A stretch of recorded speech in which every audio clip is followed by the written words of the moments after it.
Gulliver was from Nottingham in England. He studied at Cambridge and then became apprenticed to a surgeon in London. Gulliver used his spare time to learn about navigation and mathematics. He believed that one day he would travel to far-off lands. Gulliver worked for 3 years as a ship's surgeon. He then returned to London, got married, and tried, without success, to work as a medic. Finally, he met Captain William Pritchard, master of the Antelope, and set sail for the South Seas.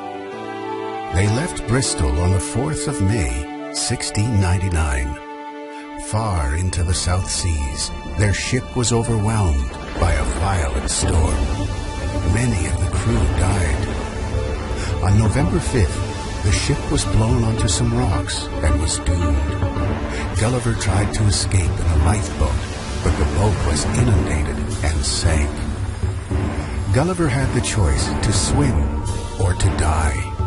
He swam until he was exhausted and his feet dropped. He could feel the sand below, so he knew he was close to land, and he managed to walk to safety. Gulliver had arrived in a land he would come to know as Lilliput. He could see no sign of either houses or inhabitants. Weak from exhaustion, Gulliver lay down and fell into a deep sleep, not waking before it was daylight. When Gulliver awoke, he realized that he had been strongly fastened to the ground. His captors, known as Lilliputians, were human-like creatures no more than a few inches tall. They provided him with food and drink, which was laced with a sleeping potion. He slept all through the following night. While Gulliver slept, his captors placed him onto a carriage and took him to a disused temple near their capital city. The carriage was drawn by hundreds of the local inhabitants.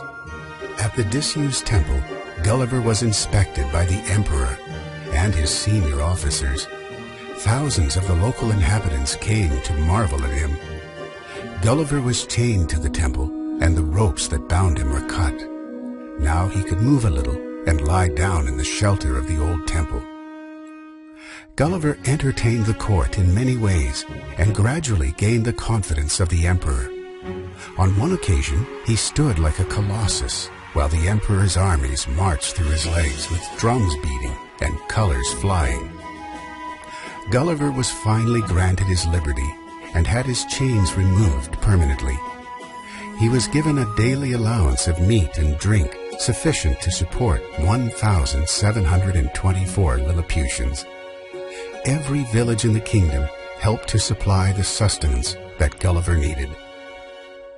The emperor allowed Gulliver to visit the capital city of Mildendo. Gulliver took great care not to damage any of the people or the buildings. The empress herself took time to greet Gulliver at the window of her apartment in the center of the royal palace.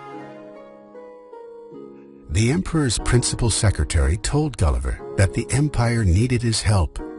The kingdom of Lilliput faced the threat of an invasion from the neighboring kingdom of Blefuscu. The Blefuscudians had equipped a large fleet of ships, and Lilliput would soon be attacked.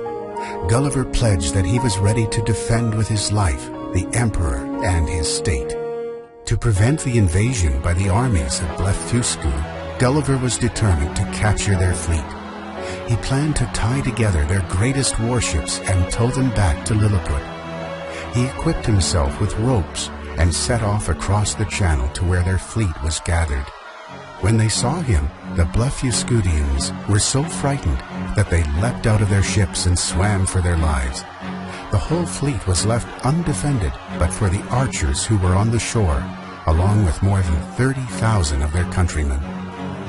The archers discharged several thousand arrows at Gulliver in great volleys, and he was struck many times in the hands and face. In spite of this vicious assault, he managed to fasten together 50 of their finest ships, which he cut from their anchors and took back to Lilliput. Upon arriving at the royal court of Lilliput, Gulliver presented the captured ships to the emperor. When the Blefuscudians saw their finest ships being taken to Lilliput, they were left in a state of grief and despair. The Blefuscudians sued for peace, and the war ended.